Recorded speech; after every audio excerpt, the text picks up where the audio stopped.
cilën Rusia ka vënë si objektiv madhor prej vitesh dhe kërkon tashmë një konfirmim zyrtar edhe nga palë amerikane. Është një situatë dhe klim e nder mbi gjitha në rrafsh të sigurisë për Europën, e cila është gjendur e papërgatitur për hir të së vërtetës për faj të vet, për shkak se gjitha treguesit ishin aty për faktin që Europa duhet të fillonte një proces ndërgjegjësimi të brendshëm dhe aksionesh politike të mirëfilluta për të rritur kapacitetet ushtarake, për të rritur kapacitetet e sigurisë dhe në mënyrë të drejtë për drejtë për të ndikuar dhe për të pasur në duart e veta fatin e saj. Në këtë sens është aktualisht një pozicion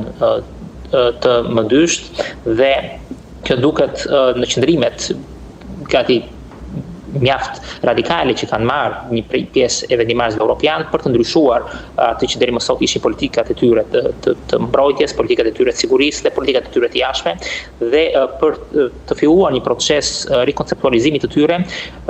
për hir të së vërtetës në atë që duhet ishte një debat më i gjatë dhe më konstruktiv, tashmë duket sikur po i bëjnë në mënyrë ad hoc thjesht për të përshtatur situatës momentit. Ka mundësi Europa të jetë mjaft përcaktuese për fatin e vet dhe të ndihmojë edhe Ukrainën në proceset në cilat është përfshirë tashmë,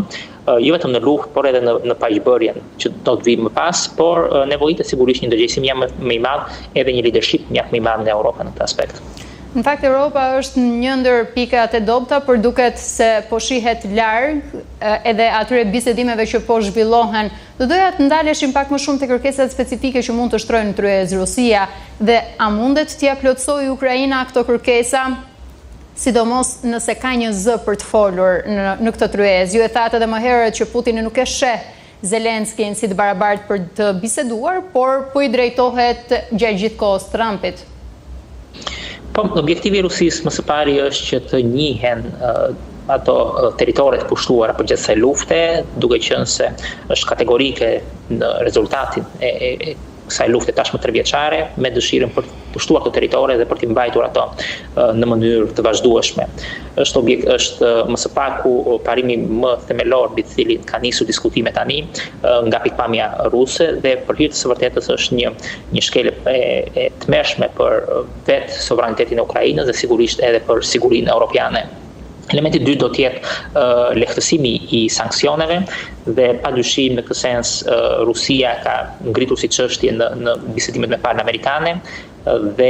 gjithë proceset qoftë të natyrës bilaterale për të rivendosur më së paku përfaqësime diplomatike ndërmjet dy vendeve janë pikërisht për të avancuar në këtyre diskutimeve për heqjen e sanksioneve dhe për normalizimin e marrëdhënieve ndërmjet Shtetit Bashkuara dhe Rusisë. Në mënyrë diabolike zoti Putin ka hedhur në diskutim edhe shfrytëzimin e aseteve të cilat janë bllokuar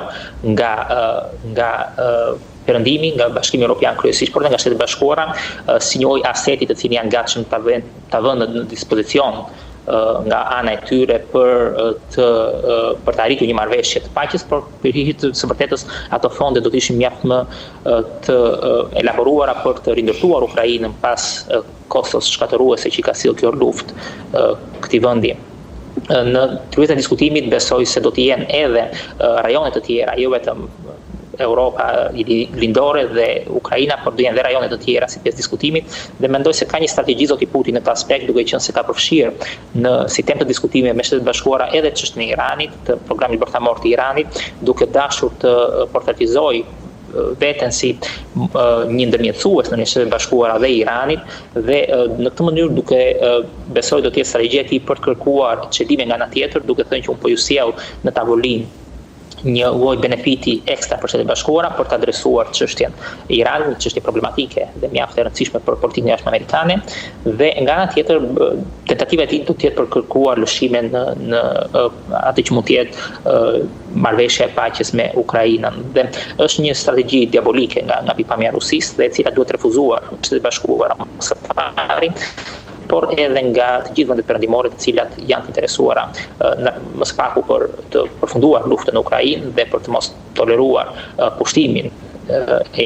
pjesës së madhe të Ukrainës sikur se ka ndodhur, dhe nga tjetër edhe për të adresuar të çështje tjera rajonale ose edhe kërcënime globale që mund t'i përfaqësojnë vende të tjera sikur se në këtë rast është Irani.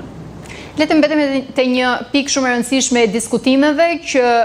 Shtetet e Bashkuara të Amerikës në një farë mënyrë arrin një marrëveshje me Ukrainën për një armë pushim 30 ditor, nga ana tjetër Moska e hedh poshtë një gjë të tillë duke këmbgulur për një paqe afatgjatë. Pse këto diferenca? Pra, pse Rusia këmbgul për këtë paqen afatgjatë? Ju rënditët pikërisht ato